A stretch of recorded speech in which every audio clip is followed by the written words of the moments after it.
அரபிக்கடல் மற்றும் லட்சத்தீவு பகுதிகளில் இன்று உருவாகிறது புதிய காற்றழுத்த தாழ்வு பகுதி.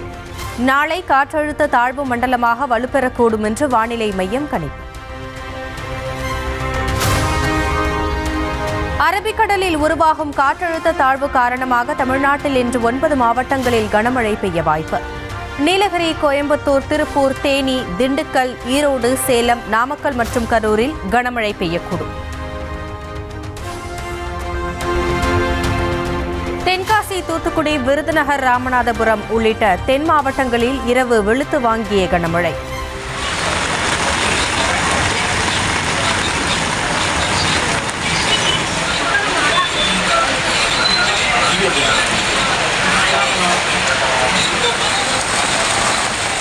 கடலூர், நீலகிரி உள்ளிட்ட மாவட்டங்களிலும் மழை பெய்தது.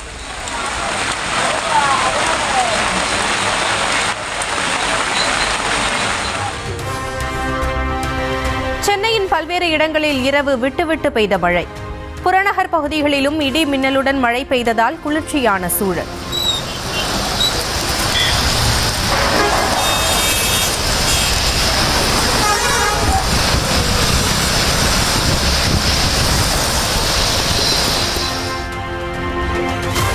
தாம்பரம் சுற்றுவட்டார பகுதிகளில் கொட்டி தீர்த்த கனமழை. குரோம்பேட்டை ஜிஎஸ்டி சாலையில் குளம் போல மழைநீர் தேக்கம்.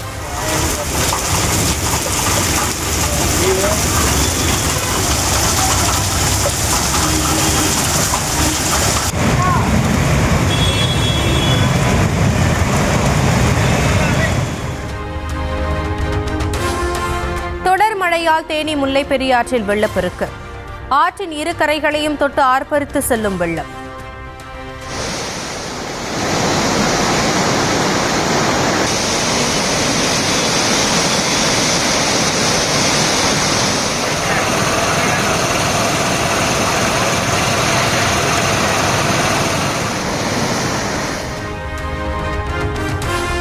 முல்லை பெரியாறு கரையோர மக்களுக்கு வெள்ள அபாய எச்சரிக்கை.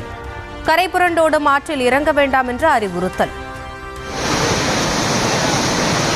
முல்லை பெரியாற்றில் அதிகப்படியான நீர் வரத்து இருப்பதால் பொதுமக்கள் யாரும் ஆற்றில் இறங்கி குளிக்கவோ துவைக்கவோ வேண்டாம் என தெரியப்படுத்திக் கொள்கிறோம். விவசாய பெருமக்களுக்கு ஒரு முக்கிய அறிவிப்பு: ஆடு மாடுகளை ஆற்றில் இறங்கி குளிப்பாட்டவோ. முல்லை பெரியாறு ஆற்றின் கரையோரம் இருந்த வீடுகளுக்குள் புகுந்த வெள்ளம். உடைமைகளை வெள்ளம் அடித்து சென்றதால் மக்கள் அவதி. இருக்கக்கூடிய எந்த 3-4 வீடும் போக போகுது.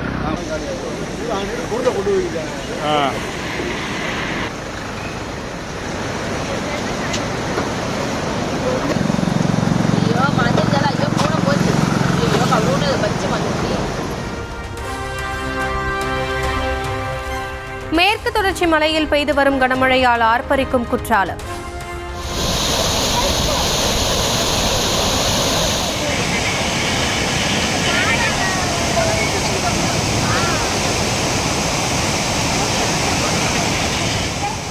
சுற்றுலா பயணிகள் குளிக்க 3வது நாளாக தடை.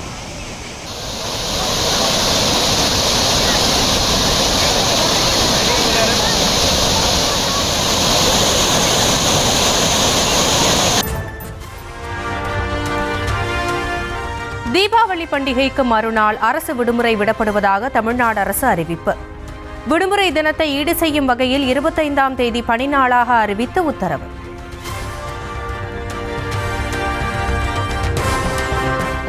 தீபாவளி பண்டிகையை முன்னிட்டு சொந்த ஊருக்கு படையெடுத்த மக்களால் நிரம்பி வழிந்த பேருந்துகள், ரயில்கள்.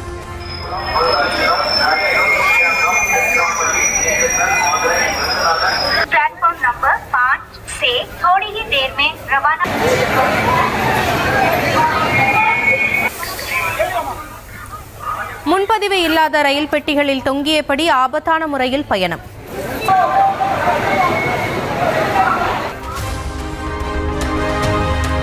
தீபாவளி சிறப்பு பேருந்துகள் இயக்கம் தொடர்பாக கிளாம்பாக்கம் பேருந்து முனையத்தில் போக்குவரத்து துறை அமைச்சர் சிவசங்கர் ஆய்வு.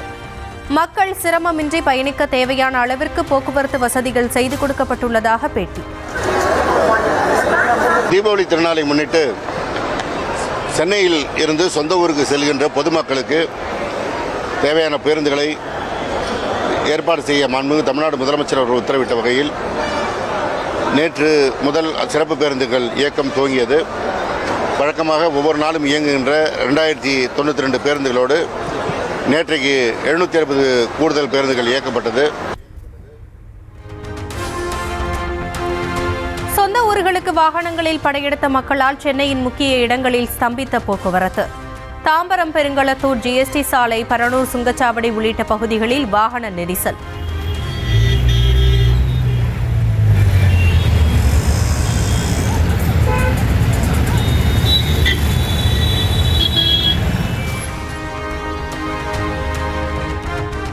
தூங்கா நகரில் இரவிலும் களை கட்டிய தீபாவளி ஷாப்பிங். கடை வீதிகளில் மக்கள் வெள்ளம் போல் திரண்டதன் கழுகு பார்வை காட்சி.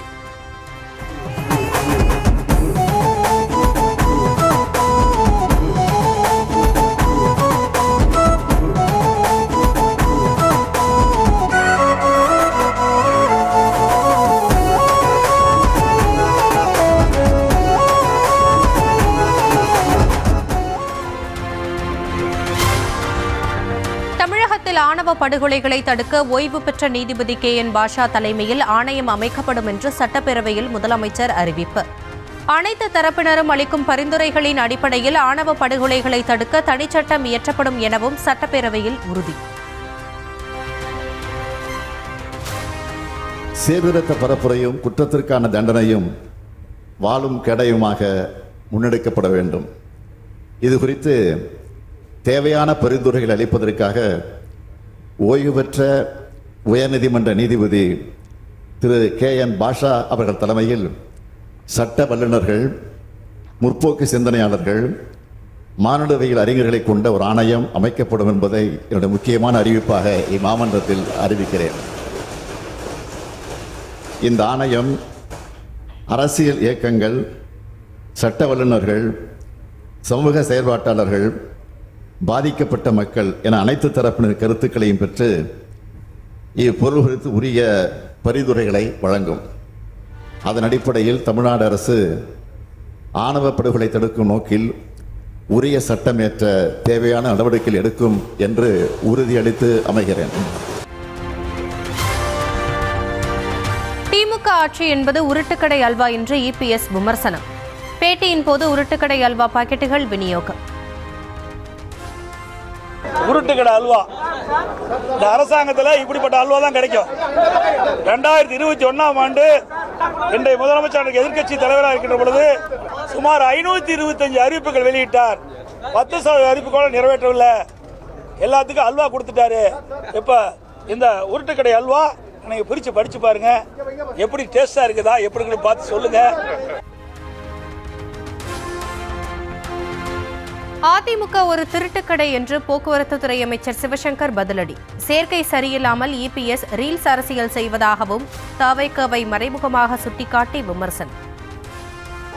சட்டமன்ற அரசியல், மக்கள் மன்ற அரசியலை தாண்டி இப்போ கடைசியாக இன்ஸ்டாகிராமுக்கும் ரீல்ஸுக்கும் அரசியல் செய்ய வேண்டிய சூழ்நிலைக்கு தள்ளப்பட்டு விட்டார் என்பதுதான் பாவமாக இருக்கிறது. ஒரு அல்வா பாக்கெட்டை வைத்து கொண்டு அதை வைத்து கதை விட்டிருக்கிறார். உருட்டுக்கடை அல்வா என்றெல்லாம். அவர் தான் இன்றைக்கு திருட்டுக்கடை பழனிசாமியாக இருக்கிறார். இந்த இன்ஸ்டாகிராம் ரீல்ஸ் அரசியல் அவர் ஏன் வந்ததுன்னா சேருவார் தோஷம். இப்போ அவர் யார் கூட சேர்ந்திருக்கிறாருங்கிறது எல்லோருக்கும் தெரியும்.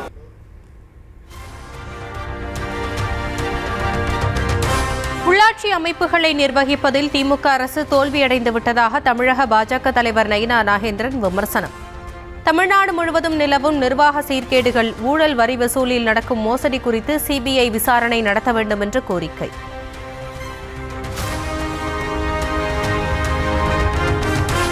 வரும் சட்டமன்ற தேர்தலில் துரோகிகளுக்கு அமமுக பாடம் புகட்டும் என்று டிடிவி தினகரன் உறுதி. எடப்பாடி பழனிசாமி துரோகத்தின் நஞ்சு செடியாக இருந்து அதிமுகவை அழைத்து வருவதாக காட்டம். துரோகம் என்கிற நச்சு செடி பழனிசாமி புரட்சி தலைவர் ஆரம்பித்த இயக்கத்தை குழி தோண்டி புதைத்து விட்டு இன்றைக்கு தானே தனக்கு அந்த 2000 பொதுக்குழு உறுப்பினர்களையும் மாவட்ட செயலாளர்களையும் ஆட்சி அதிகாரத்தின் பழைய பலாபலன்களை காட்டி கையில் வைத்திருப்பவர் இரட்டை இலை புரட்சி தலைவர் கண்டெடுத்த வெற்றி சின்னத்தை கையிலே வைத்துக் கொண்டு ஒரு விஷச்செடியாக அந்த இயக்கத்தை அழித்துக் கொண்டிருக்கிற பழனிசாமி மடல் எழுதுவது உண்மையிலேயே சிரிப்பு தான் வருகிறது. நக்சலைட்டுகளின் ஆதிக்கமில்லாத இந்தியாவை உருவாக்குவோம் என்று பிரதமர் மோடி உறுதி. பயங்கரவாத தாக்குதல்களை பொறுமையாக தாங்கிக் கொள்ளாமல் இந்தியா பதிலடி கொடுத்ததாக பெருமிதம். आत्मनिर्भर भारत आत्मविश्वास से भरा हुआ भारत है. अब भारत आतंकी हमलों के बाद चुप नहीं बैठता है.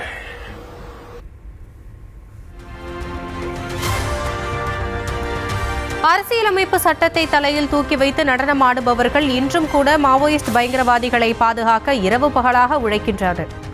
காங்கிரஸ் மீது பிரதமர் மோடி பரபரப்பு குற்றச்சாட்டு. संतोष का विषय है.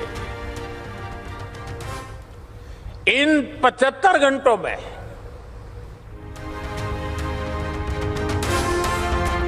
அடுத்த 40 ஆண்டுகளுக்கு பிறகு இந்திய பிரதமரே உலகின் தலைவராக செயல்படுவார்.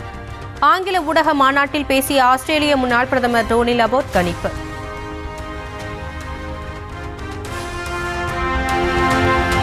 பீகாரில் முதற்கட்ட வாக்குப்பதிவு நடைபெறும் 121 தொகுதிகளில் சட்டமன்ற தேர்தலுக்கான வேட்புமனு தாக்கல் நிறைவு.